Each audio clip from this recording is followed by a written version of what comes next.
assessing normality. So open up my, I'm going to continue this R Markdown stuff. And since I opened it, I have to rerun my generator, my random number generator. I get my values. And then we did our normal curve and so forth and pulled all this stuff. So I want to just kind of go over what happens if we forget, if we forget to use that frequency equals false. All right, so I'm just going to go down at the end of this. We did our QQ plots here. I'm going to go at the end of the histograms and just going to add a new new heading here. Yep. So whoa, hold on. Where's my cursor? There it is. All right, so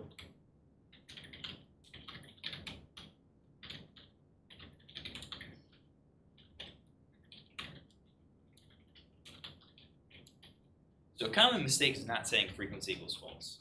I see this regularly in the class. Oftentimes it comes up as we're doing practice here in the class itself. So those of you at home may have encountered it. We may encounter it again. All right, because this isn't going to be the only time that we assess normality. We're going to be assessing normality before we do any of our tests. All right, so as we go forward, something could come up where you forget to say this frequency equals false. So what happens? So you're going to make a histogram, and we'll do the yes, just as a demonstration. We'll do breaks. Can't remember. Maybe we said it was 10. All right, and we make it, and we get our histogram. That looks okay. And then we add our curve. So remember, we use a curve and the d norm of x, and we're using mean of yes, and SD of yes. And add equals t, and I'm going to say color equals, I'll use red this time, and line weight equals 2. So make it a little bit thicker, make the line red. All right, and then I add this curve, and what you will see happen is I get a red line right at the bottom. Now, if you didn't change the color, if you didn't add the line weight, it's going to seem like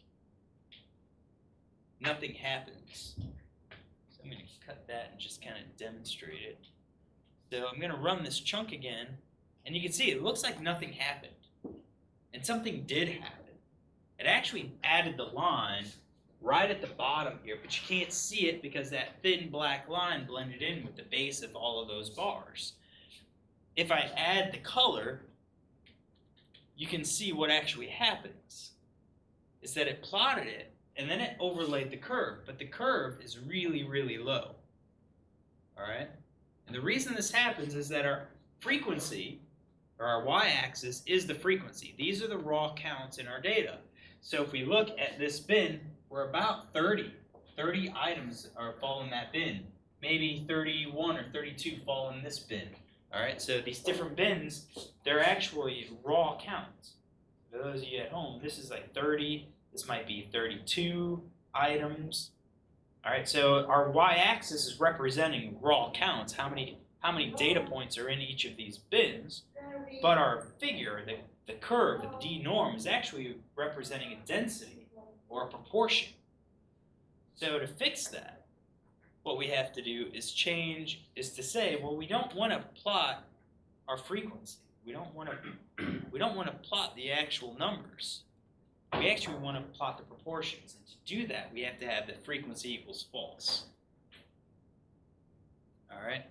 And once we do that, then you'll notice that our y-axis now is listed as a density, which is the proportion. So it's saying here, in this bar, we probably have, I don't know, 0.075% of our data points are in this bin.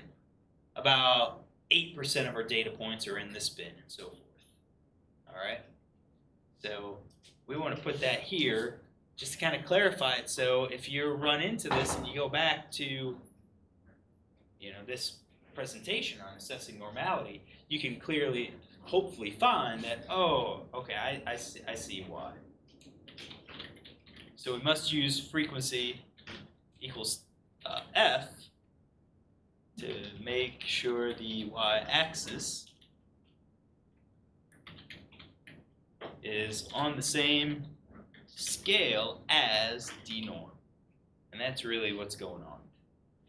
That the frequency equals f puts us on the same scale that d norm is giving us. Okay?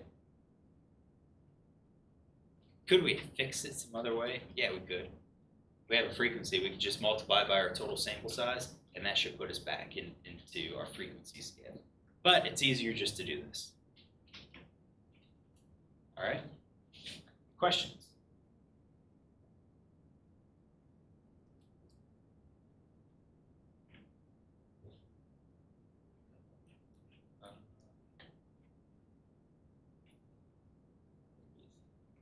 Move that over. All right, so we assessed normality using graphics, so histograms and QQ plots. And we said, I told you that QQ plots is going to be a preferred method, but perhaps you have an advisor who doesn't like that. Perhaps an advisor says, no, we have to have a p-value. We have to have a p-value because that's what they learned when they took a stats course. All right?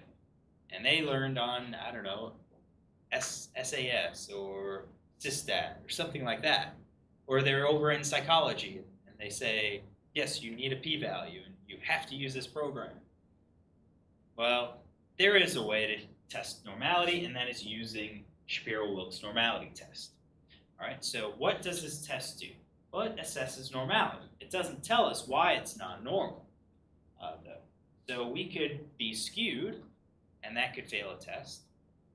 We could be kurtotic, that could fail a test. Or we can be skewed and kurtotic, and that would fail a test. All right, so there's several things that could kind of go into it that would cause us to fail the test. All right, it doesn't tell us which of these we failed. It's just either we're normal or we're not normal. So the idea behind this test is kind of like the quantile-quantile plot. All right, it takes our data and compares it to an expected value. All right, compares it to expected values based on that normal distribution. All right, and then what it does is kind of figure out, well, how different are we? And that value is a test statistic. That's a quantification of how far away we are from normal. For the Shapiro-Wilkes test, our test statistic is at W. If a W is equal to 1, it means our observed match is right what we expect. And then the farther away we are from 1, the more non-normal we become. And with this test, it'll assign a p-value. And the p-value tells us how likely are we to actually get this value just by random chance alone. All right? If it's a big value, meaning it's greater than 0.05, then we say, well, we could have gotten that by chance, so we'll conclude that our data are normally distributed. But if our probability, if our p-value is small, meaning it's less than or equal to 0.05, then we say, yeah, something other than chance produces difference. It's too unlikely to actually see it by chance alone that something other than chance is giving us this difference. And what is that? Well, it's that our data are actually non-normal. All right? So when we run these tests, and you're going to learn, we're going to hammer home these points. When we run the test, there are 5 things that we need to report. We're going to have to report the name of the test. We're going to have to report the conclusion that we draw from this test. And then we're going to have to report our test statistic, degrees of freedom, and p-value. And we're going to learn that we don't have to report all of those things because not all of these tests give us all of those items. This is one such test. We report our name of our test, we report our test statistic, we report our p-value, and then we report our conclusion. We don't have a degrees of freedom because it doesn't get reported. Or we don't have a degrees of freedom for this test. All right, so how do we run the test? Well, it's actually pretty easy. The test itself is called Shapiro.test. That's the function.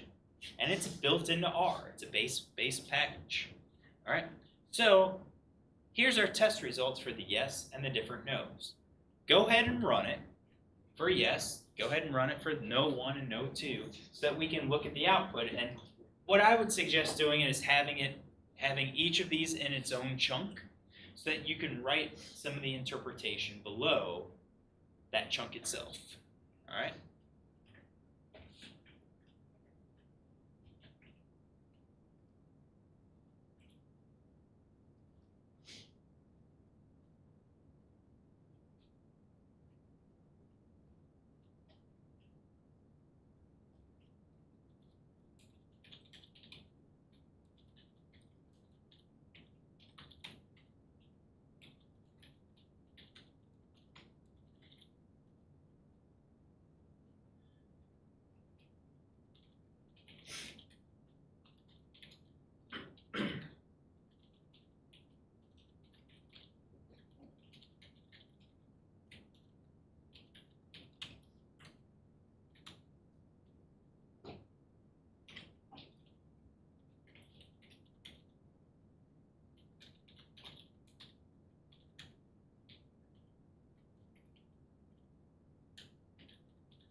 Did it run? Hopefully.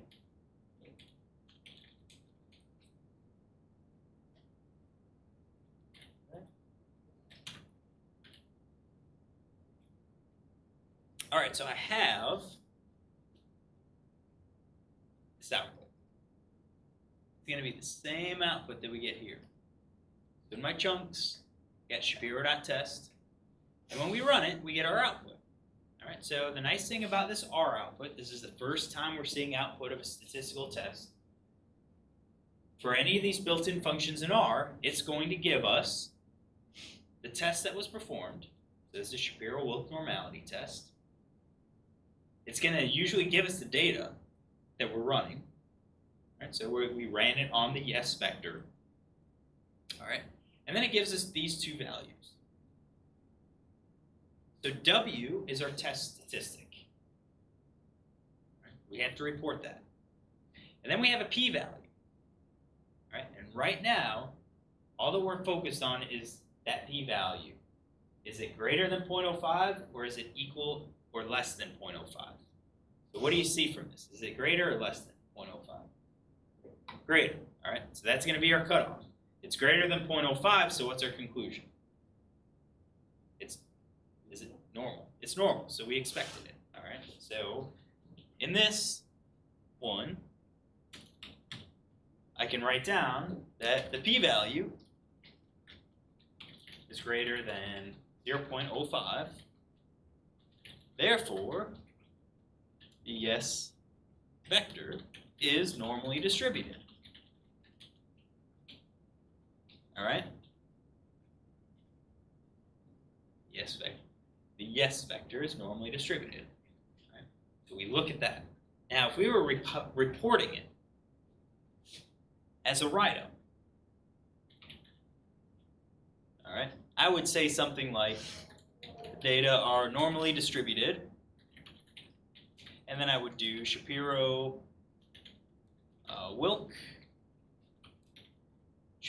test probably, and then W equals 0.996, and P is equal to 0.83.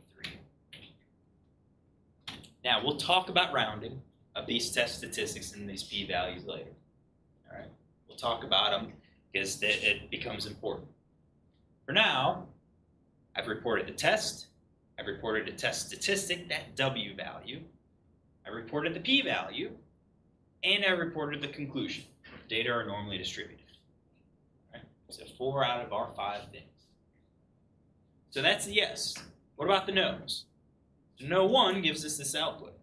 Again, it gives us our test, what test was run, gives us the test statistic, W, and it gives us the p-value. Notice how much different that W is from the yes vector. So the closer we are to the 1, the more normal we are. In this case, we have a smaller W, 0.88952, so 0.890. Right? Question is, could we get that just by chance alone from these data? And that's why we run a statistical test. That's what the p-value says. And the p-value says that the chances, or the probability that chance gives us this value is 5.7 times 10 to the negative 11th. Really, really unlikely. Really, really unlikely. So if chance doesn't give this, why did we get it? Well, we got it because the data are non-normal. All right, so again, p-value is less than 0.05, so the data are non-normal. All right, now again, a write-up includes the same sort of thing. We have to include those 4 things. Now I'm going to say the Shapiro-Wilk test. Oops.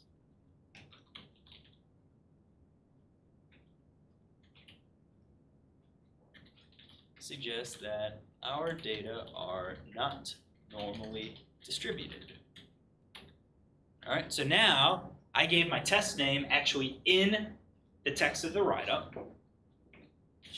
So since it's in the text of the write-up, I don't have to put it in our parentheses.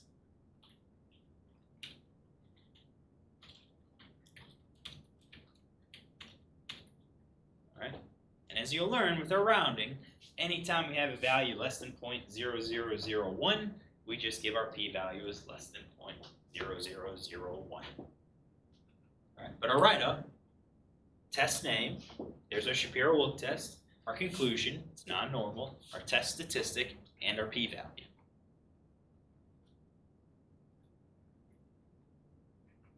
No 2. We also know it's non-normal.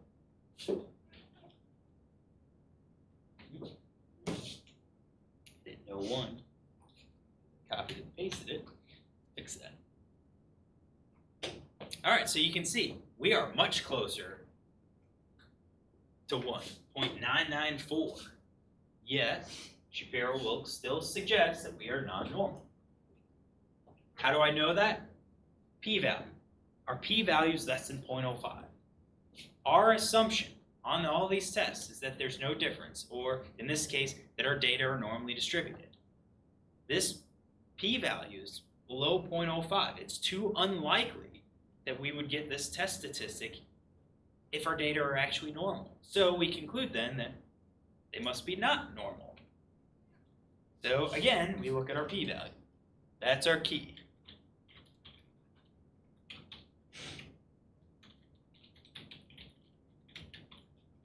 All right. So how do we do a write-up? What would be a valid write-up?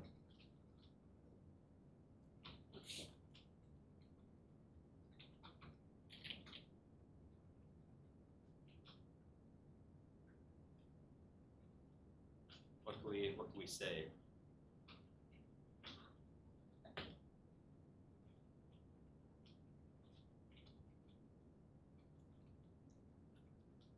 Go ahead and do a write-up yourself, and we'll see if you got it.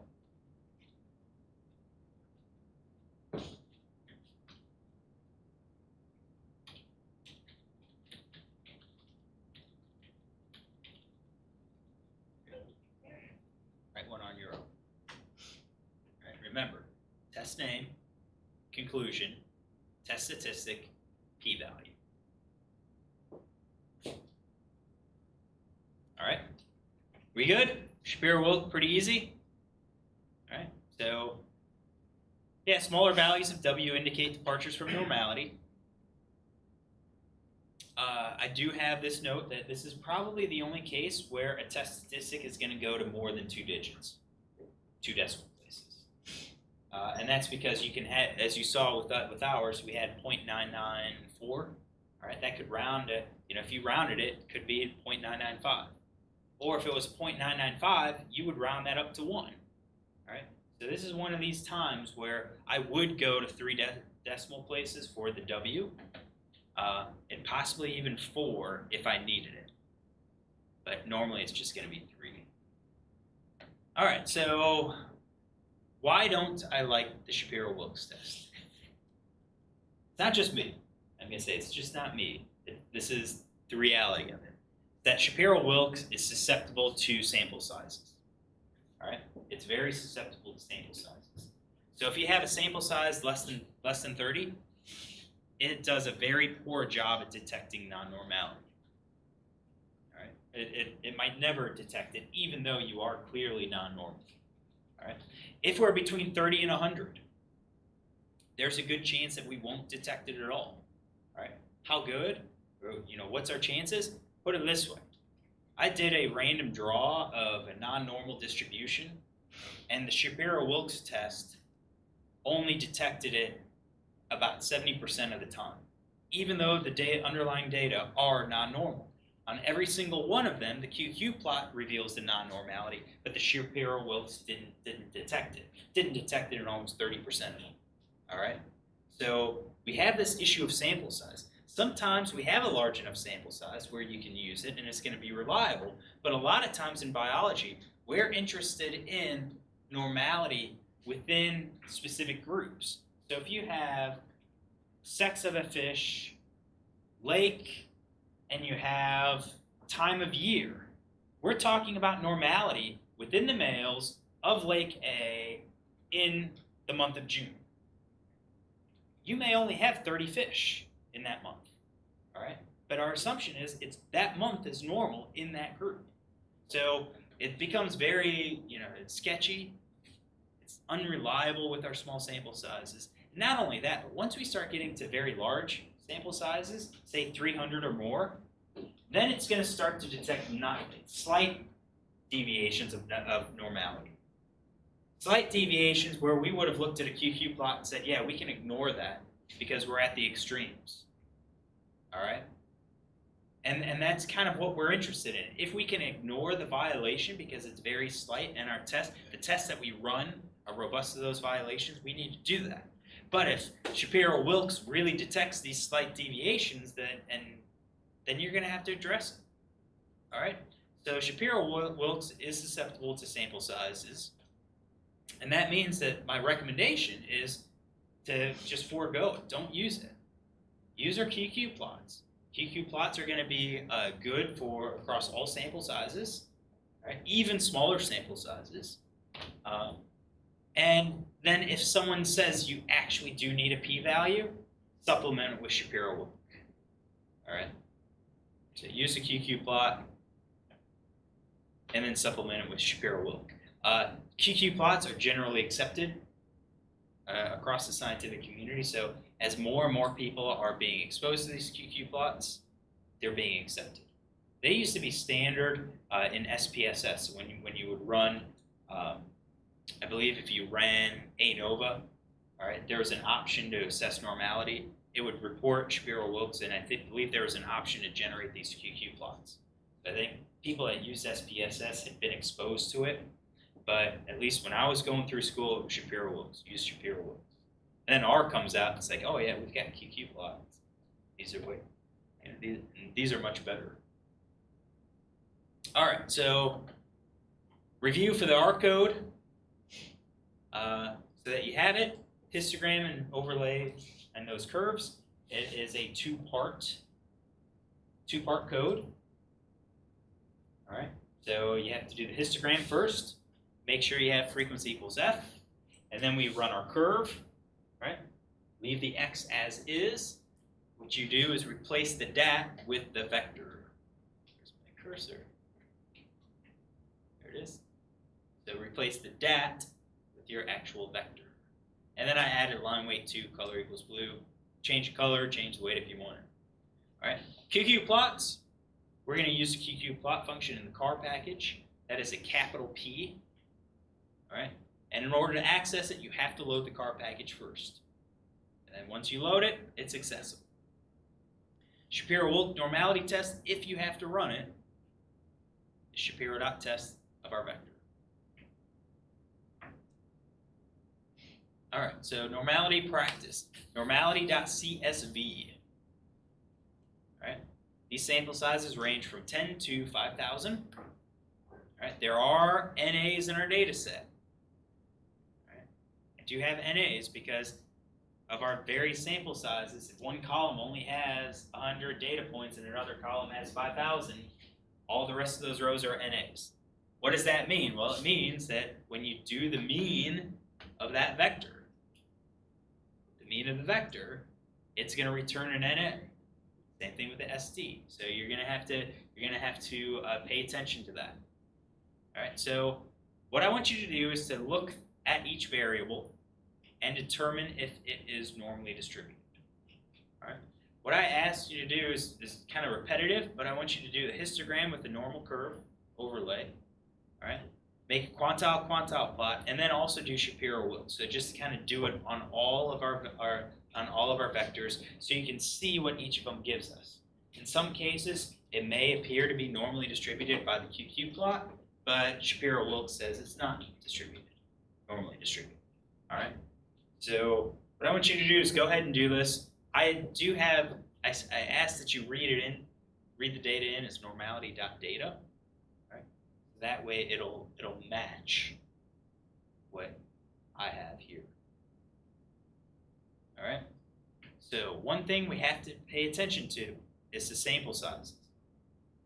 There are different ways to get sample sizes, and this is one of the ways. So if we just did length of our vector, it's going to count how many rows, but we have missing data. So if you're interested in the sample size and we have missing data, is to do this.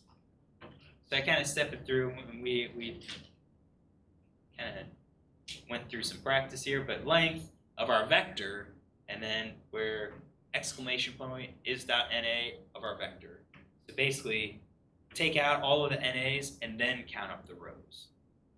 So that's how we can check sample sizes at the command line. At the command line.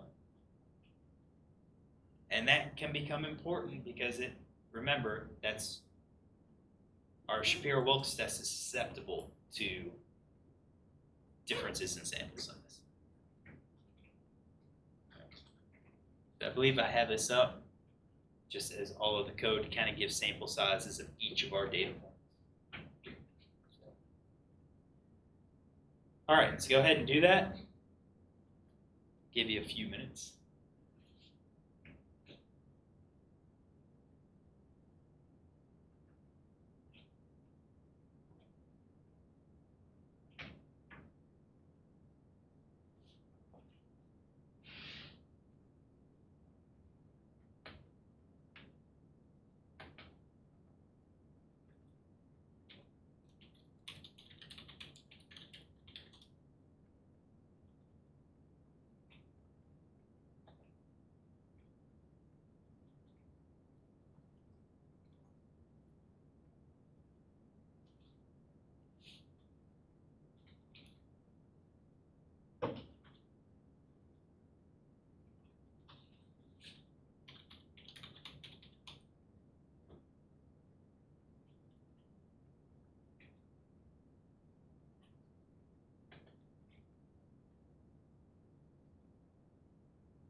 How's it going? Easy? Well, no, it's not giving me length. It's giving me entire table. Or an vector, right? What do you mean? Which one? I mean, length should be one number, right? Length should be one number. Yeah, that's not okay.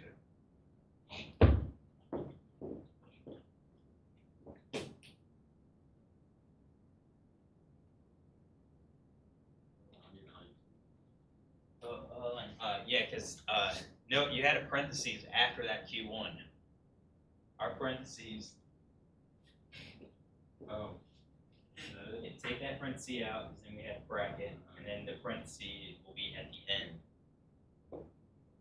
So what we're doing is taking at this bracket is immediately after that Q1, Q2, Q3. So get this over here. So yeah, that bracket appears right after that, because what it's doing, the brackets is a subscript. It's allowing us to choose data points right from that vector.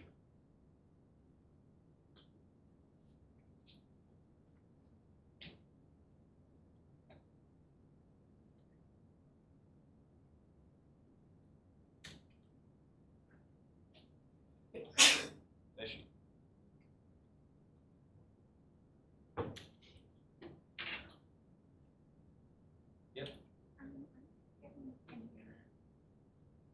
Where? Like, it's pretty here, and what's on there is like saying there's one here.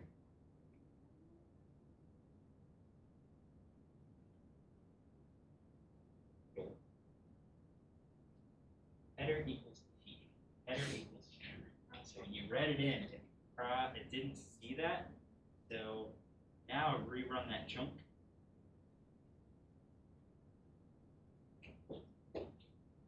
Okay. No. So we probably have missing data. If it returns an NA, how do we fix that? For the mean and the standard deviation.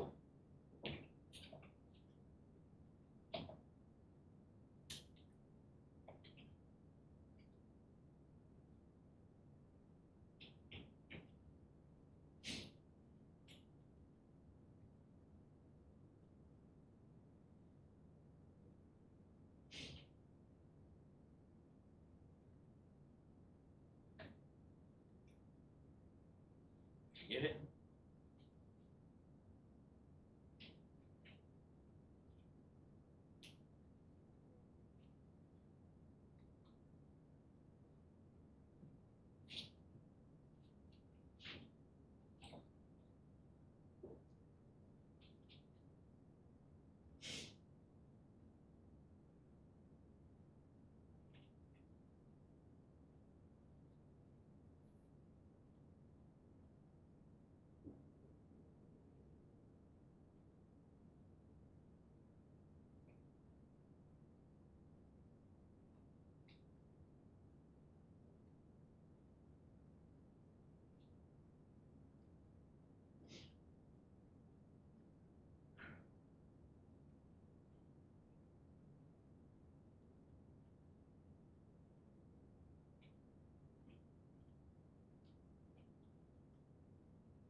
All right, so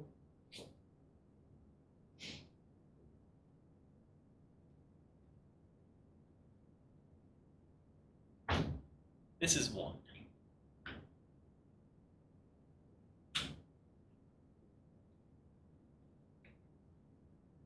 This was Q1, right?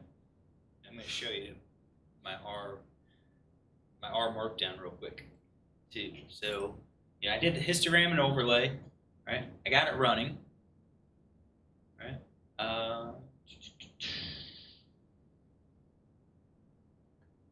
Q1, does that have missing data? Should. I wonder if I removed some stuff. So let's fix that. Figures are correct. This is what I did. So I actually wrote it all in one chunk, just because it's going to be repetitive. We're just trying to make sure that everything works, and we have plenty of examples here for the exam. So I made my histogram. All right, frequency equals false, and then I did my curve. Now the trick here is that if we have missing data, mean will return NA and SD will return NA if we have NAs in our data set. So the way to get around that, remember, is to use NA.RM equals T. So now it kind of goes back and say, oh yeah, now things start to make sense a little bit. If we have a missing data point, it returns NA. We need it here, all right? So we have the curve, we have add equals T. There we go. Add equals T. I did line weight equals 2 and gave it orange color, so I get this. Right? So I could increase the number of breaks. I think this looks okay for 200 data points. I think that looks pretty good. It clearly shows us that that overlay curve does not match our histogram bars at all. All right, so I look at this and I can see, yeah, we are skewed, definitely. This is non-normal just from the histogram. But the histogram can be hard, so I don't really rely on it very much. That's why I use a QQ plot. So QQ plot, I don't have to do NA.RM. It's already baked into the function to remove any NAs before it starts doing that. Same thing with the Shapiro-Wilkes test. So when the QQ plot gets run, it looks like something like this. Again, what are we looking for in the QQ plot? We need all of our points to fall along our 1-to-1 line and inside of our 95% confidence interval. These clearly do not follow that 1-to-1 line. They clearly do not fall inside the envelope. They're curved. That's what a skewed distribution will look like. Or it'll be curved the other way. Concavity will be down. Right, so this one is one that I would look at and rely on. Yeah, data are definitely non-normal. Shapiro-Wilkes confirms this. P-value really, really small. And actually, 2.2E16, that's the smallest value that R will report. That's the limit. Anything, it could actually be below that. That's the smallest that R will report. All right, so that was question 1. Then what I did was copy and pasted. Copy and pasted, updated Q1, made them all Q2s. And then I can run the chunk, and I look right here. So here's one. So this one's a little bit different. All right, this one's a little bit different. It does look like we're non-normal, right? So our normal curve seems to be shifted to the right. Seems to be shifted to the right. We have excess number of points on here, not enough points down here. All right, so the histogram kind of looks like it's non-normal. What does the QQ plot tell me? Yeah. And this is interesting. This is the first time we've encountered a QQ plot like this. So take a guess as to why our plot looks the way it is, the way it does. Why would it be like this stepped type of pattern?